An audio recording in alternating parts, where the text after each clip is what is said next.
What's up, everybody? Welcome back to another episode of the Nick Williams Show. My name is Nick Williams. I'm an independent filmmaker and producer north of Boston. And today, joining me is my amazing producer, Josh. How's it Thanks for going? being here. You excited? How was your weekend? It was very good. I went to a concert. You did? Yeah. I thought that was off the table. It turns out it went back on the table. Yeah. So you must be very happy. Everything worked out. Oh, that's interesting. You say everything worked out. Who always says everything will work out, Josh? You, my family? I do say everything will always work out the way it's supposed to, because it does. Hope everyone had a great Easter.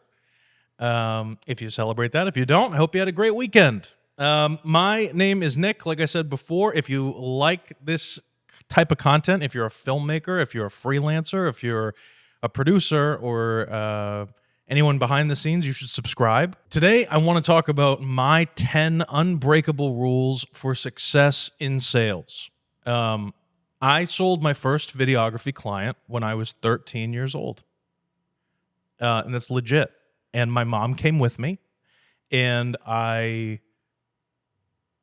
was like, Mom, you can sit at a different table. And I thought I knew everything. And I did sell the job, and I did work, but I have been in sales pretty much for the last 20 years, and I've been working in video or working with video in some respect, one or another, since I was 11 years old. I am not right about everything, except usually I'm right. But I'm saying I'm not the best at everything, but there are certain aspects of my life that I care a lot about. I'm not good at science or math or any of the STEM things. I'm good with people. I'm good at sales, and I've made a shitload of money. And if you want to make a shitload of money, these are 10 rules that you should follow. All right? Is that good? Good start? Yeah, that is a good start. Better than what it was before? Oh, yeah. Good. Is it oh yeah or is it not? I need honest feedback. It's oh, yeah. Okay, good stuff. Let's break them down in no necessarily particular order here, but I have 10 of them listed out right here on this little notepad, which brings me to rule number 1. Always write everything down. So if you're a freelance videographer, or if you're a person who provides a service and you do a consultation with a new prospective client or a repeat client, okay, you might think same as last time, whatever. Wrong. One thing, I should have made this 11. The number 1 rule is you are always wrong. Actually, this plays into another one of the rules. God, this is all fucking ass backwards and all over the place, but fuck it. Number 1, always write everything down. If you don't write things down, you will forget things, and your client will be pissed, and it will cost you a shitload of money. If you think I'm wrong, try remembering all 10 of these rules without writing them down. Watch this entire episode, and then after the episode's over, write down all 10 rules without going back and looking at them. You will miss some of them. You won't remember some of them. This is true for when you're conducting business in any setting where you expect someone to give you money for a product or service. Write everything down. Write down the name of the client, write down what it is they're looking for, write down the specifics that they ask for, write everything down, the time frame, when they expect to have the video or the whatever it is that you're selling them. But for now, we're going to stick to video because I can confuse myself when I start talking about sales of other items, products, or services, okay? So for purposes of this video, I'm going to use the sales in videography analogy, but it really does apply to any sort of sales that one could be doing, all right? Write everything down. Number 2, listen. And this is a difficult one for me because I talk a lot. But genuinely listen to prospective clients. If you go into a sale with the attitude of, I know what I'm doing, you don't know what I'm doing, so you don't have, just tell, you want a video, here's how we're going to do the video, and you don't listen to the client, it will always 100% of the time cost you money in the long run. If you give the client exactly what they're looking for and they want more, you can charge for that. If you don't listen to the client and you give them something completely ass backwards from what they were asking for, but you didn't listen to them, so you don't really know what you're doing, you will not have the leverage to go back and say, well, this is what you asked for, because you didn't listen. And even if you do listen, you should be doing two things simultaneously: listening to what they're saying and then go back to step one and write them down. That is so crucially important. I don't know how else to say it. If you take a lead phone call and you don't I've stopped people from talking before, and maybe you think it's rude, whatever. But for me, I've made a shitload of money, so just listen, and maybe you should try this too. I don't know. Stop people from talking and say, excuse me, there's no way that I will ever remember everything you're saying. Let me grab a notepad and write things down. Write them down and listen to the client. Those are the top two. Number 3, be empathetic. Empathy is shown in how much compassion and understanding we can give to another. Sympathy is more of a feeling of pity for another. So as an example, you have a client, new potential client, who says, I want to make this video. You go through the whole process, whatever it is, and then you say, that'll be $5,000. And they go, oh, that's a lot. I don't know if I can afford that. I don't know if that'll be too much money. Your response shouldn't be, you're right, that is a lot of money that I'm charging. That would be sympathy, and that will cost you a shitload of money, and you will be worse off in the long run for it. Instead, what you say is, you should defend your pricing and say, I understand how you feel. And I've had other customers who have felt that $5,000 for this specific type of video were a lot of money too on the front. But let me go over again what you asked for, and let me explain why I'm priced the way that I'm priced. That's how you overcome that objection. It's called being empathetic. You shouldn't feel bad for charging money. You have to live. I'm so sick and tired of people saying that the cost of living is too expensive. Charge more fucking money. Defend your pricing. If you feel bad because you're charging whatever amount of money it is, and you feel like you're charging too much, maybe you're not delivering enough to your clients. If you feel bad for your clients because they're using your service, you shouldn't be in fucking business. Bottom line. If you feel like you're doing something wrong by charging a certain amount of money, you're doing something wrong, or you're not doing enough. That's it. That's it. Let me tell you something. The restaurant down the street does not mind. They don't mind at all charging $65 for a steak. If you can't afford that, go to a different restaurant. If you still like the food at that restaurant and you want to eat something, but you don't have $65 for the steak, you might have $30 for the chicken. You buy that instead. I mean, I feel like this is fucking common sense. Am I crazy? The quesadilla is $20. It's got the same meat in it. Fucking quesadilla is $20 now? Oh I think so. That's insane. Number 4, set the right expectations. Do not just be a yes person. Don't sit there and tell people, oh yeah, skydiving, prime example. You take a call from a client. I would say right off the bat, yes, I can make a video for you. Do you have GoPro footage of previous dives from your, that would be the first thing that I'd say. Because if you just go, yeah, sure, we can do that. And they go, oh, yeah, we want to do a couple of jumps. We want to do this and that and the other thing. I would say that's wonderful. If you stop at that's wonderful and you say, I'll see you on the day, you're an idiot. You'll end up skydiving. And if you're deathly afraid of doing something like that, like myself, I hope you don't die. I mean, I don't know. Is that right? Set the right expectations. Don't say, I'll have the video. If it's a Thursday on the shoot day and the client's going to look at you at the end of the day, they shouldn't. Actually, this should never fucking happen. This should never happen. You should never be on a shoot day, on a corporate gig, or on, with a small business. You should never, at the end of the shoot day, have the client turn around and go, so, when do I get my video? Worst scenario ever. Worst scenario. You're tired, you're packing up equipment, everything is like, oh, everybody's done, and the client's excited and wants their video. If you don't set the right expectations from the consult, it's on you. It's on you, and enjoy the sleepless weekend ahead of you. If you say, oh yeah, I'll have this to you in a couple of days, and you have no idea how long it's going to take you, if it's your first videography client, you're an idiot. Just like in The Grinch, he goes, "I'm an idiot." He goes, "You're an idiot." Like that. That is exactly what you deserve, is to be called an idiot, and you should sit in your room and cry. Sit in the corner, face the wall, watch the paint dry. Set the right expectations. We need this much time for pre-production. On the day, we're going to need this much time for setup. We're going to need this much time for shooting. And then after we wrap that up, Mr. Customer, you're not my only customer. So it's going to be X amount of time before I have a first rough cut of what it is that I'm showing to you. Also, if you're the kind of person who doesn't set the right expectations, you're also the kind of person who deals with things like, "Hey, that video is great. Can we change the song?" No, we can't. But also, you shouldn't have to, because you should be sending the client a list of songs that you think would work well for the edit ahead of time, well in advance.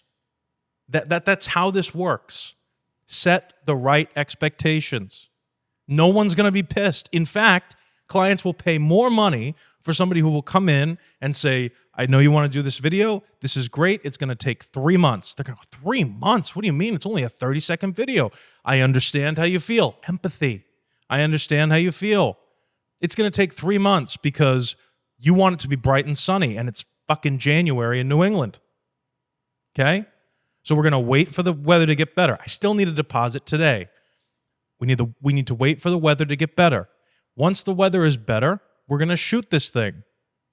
By that time, depending on my schedule, I'll be able to give you a rougher estimate of how long it's going to take. I can tell you how many hours approximately it's going to take me to edit this, but I cannot guarantee that you'll have the video the day after the edit. So let's go back and talk about, when is it that you'd like to post this video? Well, I wanted to post it next month. Okay, well, it's January and you want a video that looks like it's summertime. Did you want to fly all of us out to Los Angeles or to the Midwest or somewhere where it's not snowing currently so that we can do that summertime-esque style video? Well, I don't have the budget for that.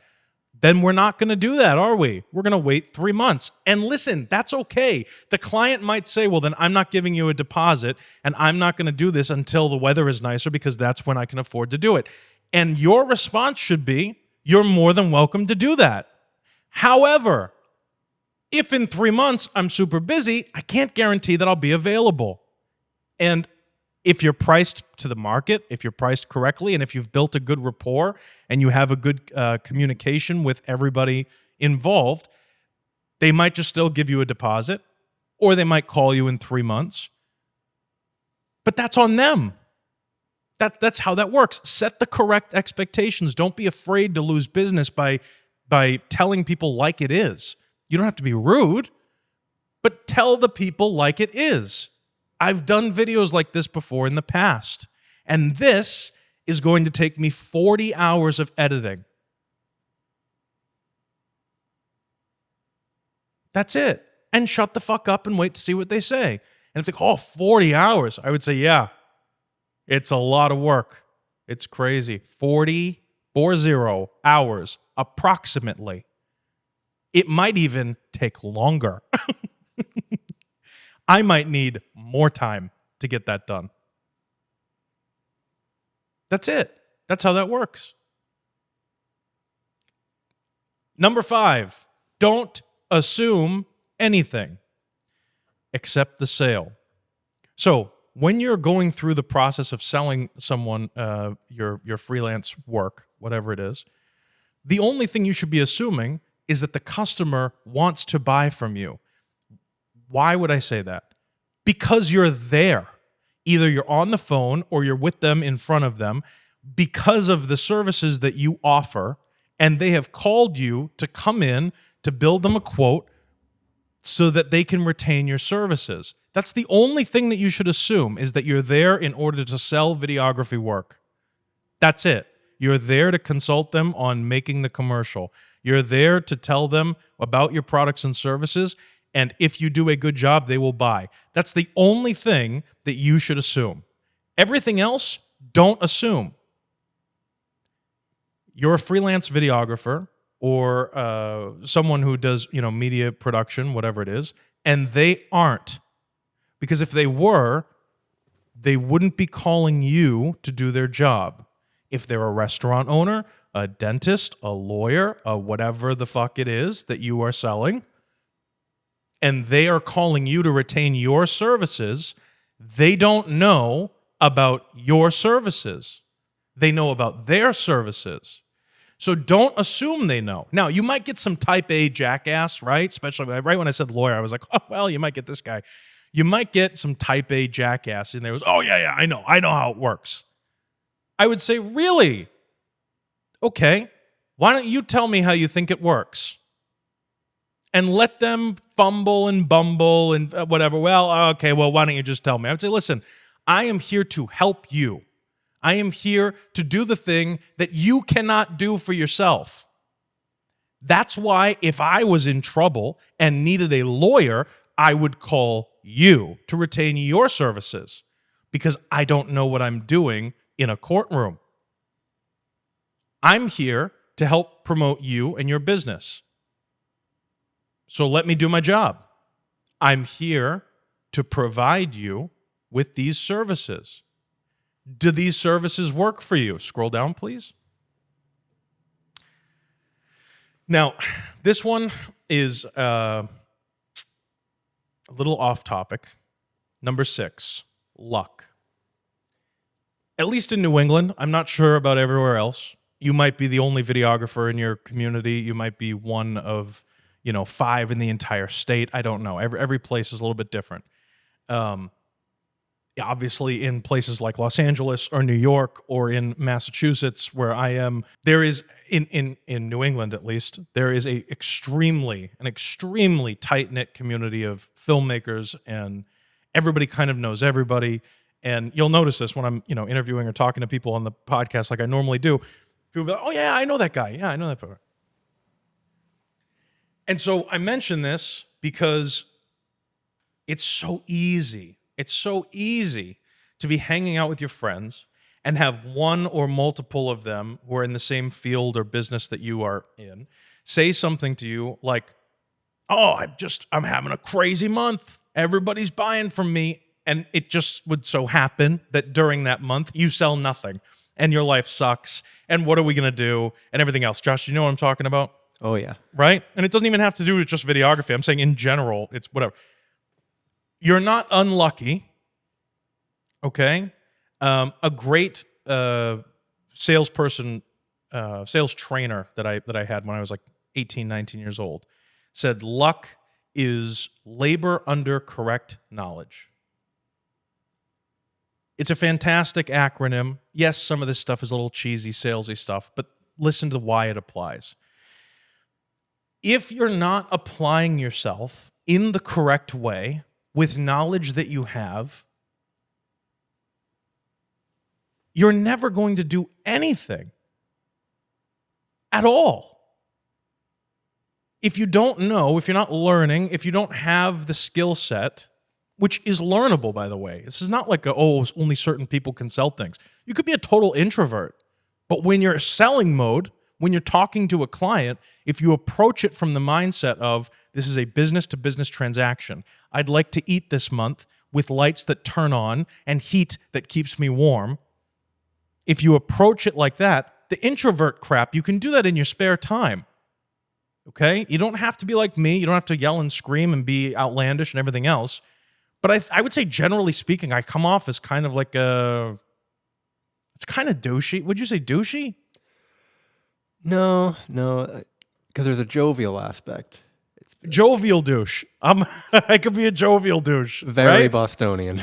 Right. Okay, fine. Very New England, very whatever. It doesn't matter who you are. But I sell a lot. I make a shitload of money. And the reason I sell a lot and I make a shitload of money is because I don't treat these people like they're less than me. I don't even treat them like, it's not about the people. This is business to business. You're hiring me. This is what I charge. Does it work for you? This is what I can do if you'd like to move forward. Does that work? Great. Moving right along. People go, sure, fuck it. If that's what you're going to do for me, there you go. Set the right expectations. Write everything down. Always get everything in writing. Don't agree to anything. You can agree to things like a time and a day and everything else with a handshake. But what are you agreeing to? That's the part that needs to be written down. One of the greatest salespeople I've ever met in my entire life, I just want to make sure I mention him because it's important, Lebanese guy, his name's Cal. I had a list of things in my head that I had to remember about a client. And I walked up to him, and I didn't know what I was doing. And I said, well, I need to do this, and I need to do this, and there was something else or whatever. And he said, hey, Fatso, where's this? Where's the list? This is your office. This is your entire business. Without this, you have nothing. Stop forgetting things.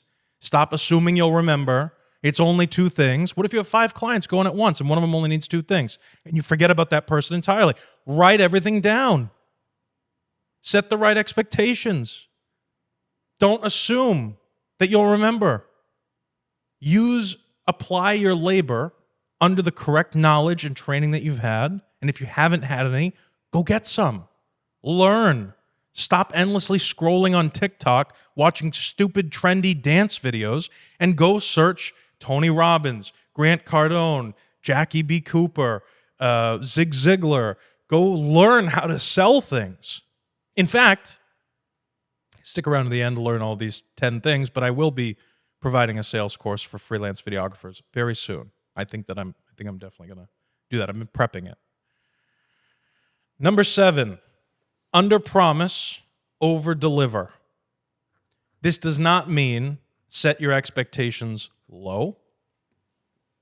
This means work efficiently and provide as best you can. First of all, if you set the correct expectations and you say, I'm going to need 3 months to complete this stuff, and you complete it in 2 months, the client cannot be anything except happy.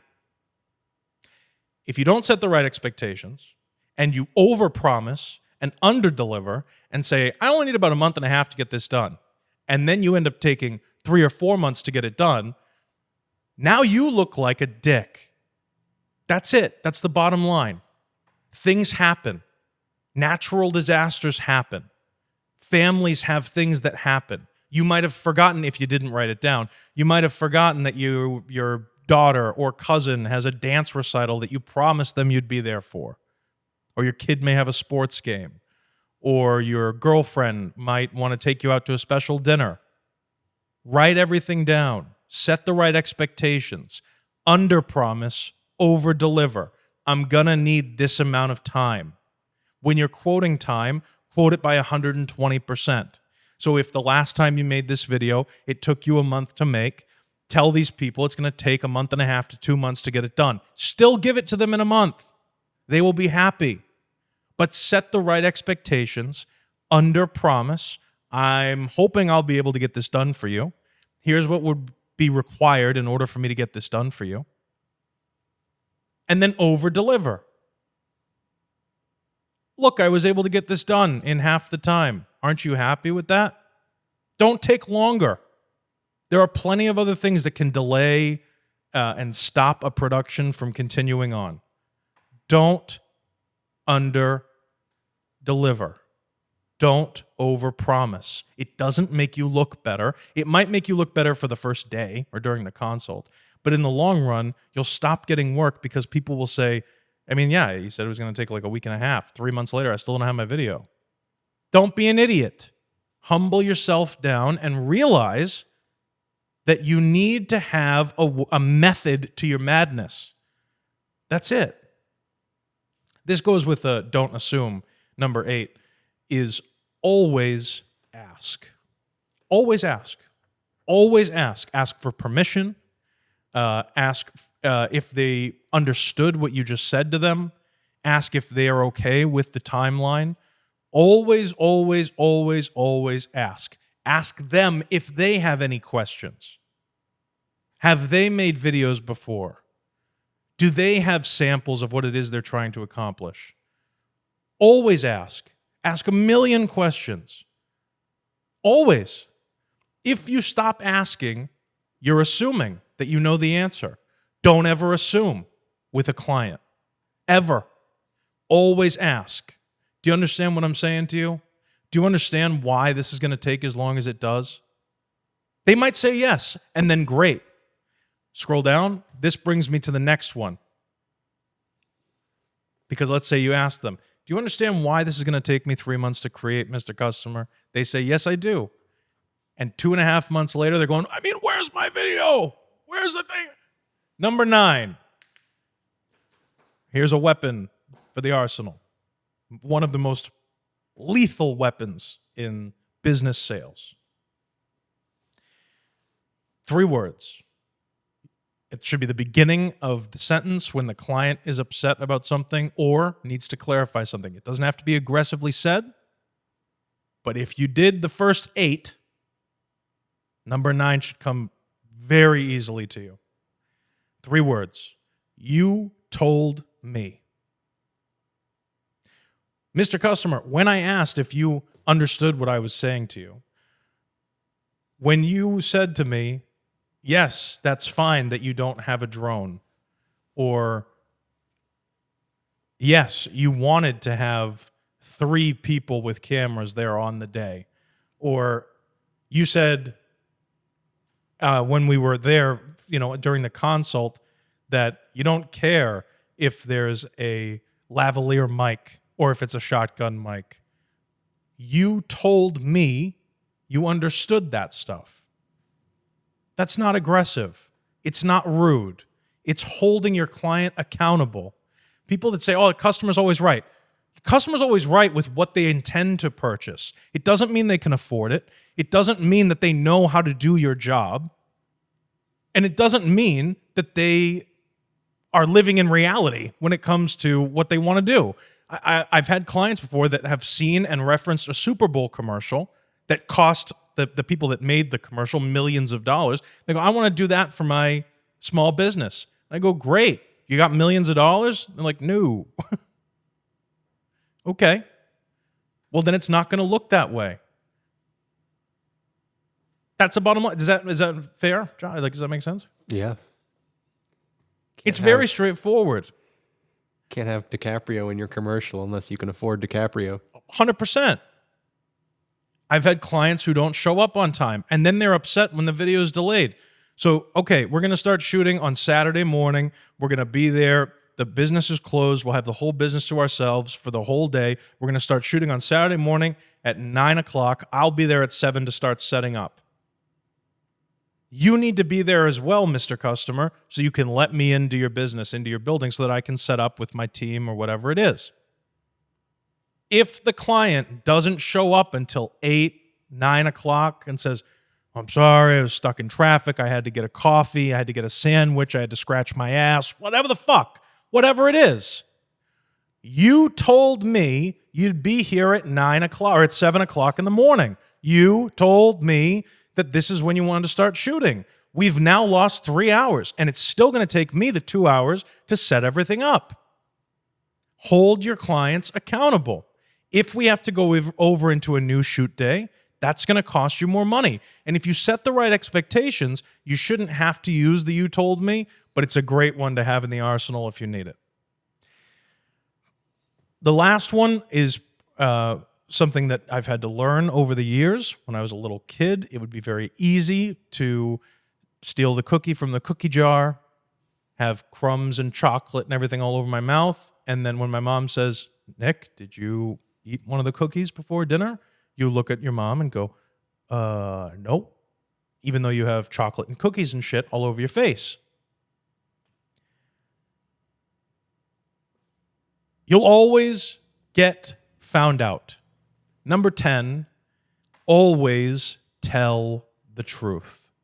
100% of the time, even if it hurts your client's feelings, even if it's not the best, even if it's uncomfortable, your job is to provide a product or service. In this case specifically, we're talking about freelance videography.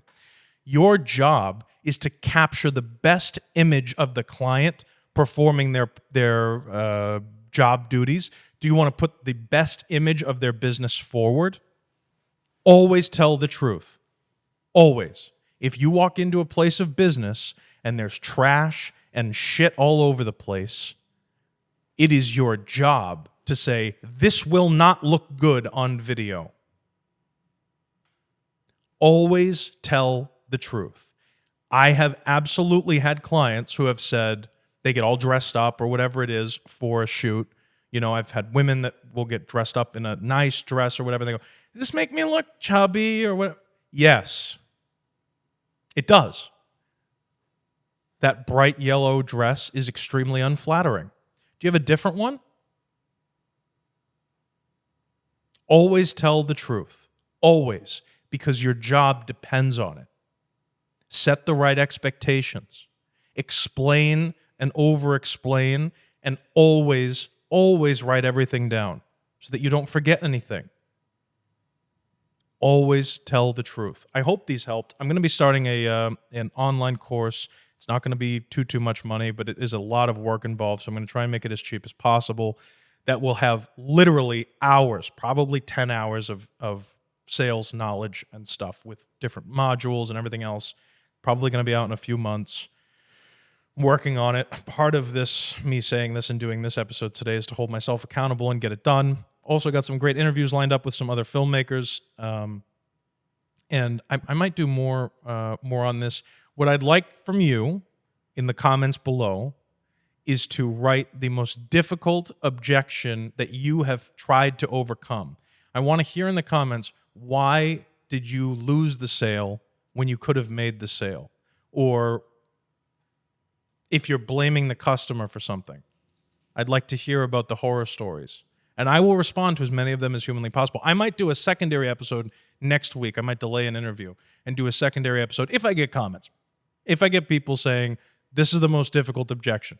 What is, question of the day, comment down below, what is the most difficult objection that you've ever had to try to overcome with a client as a salesperson, as a freelance videographer, I don't give a shit who you are. If you're in sales of any kind, pushing your own thing, what is the most difficult objection you've ever had to overcome? Nick Williams Show is every Monday, 5 p.m. Eastern, and on Fridays we have the Movie Mob podcast. Make sure you like this video, subscribe, share it with your friends if you know a salesperson, if you know a videographer, if you know somebody who needs a little bit of a wake-up call with my aggression, my BS, send them this video, have them watch it, comment down below, like, share, subscribe. See you next week. Peace.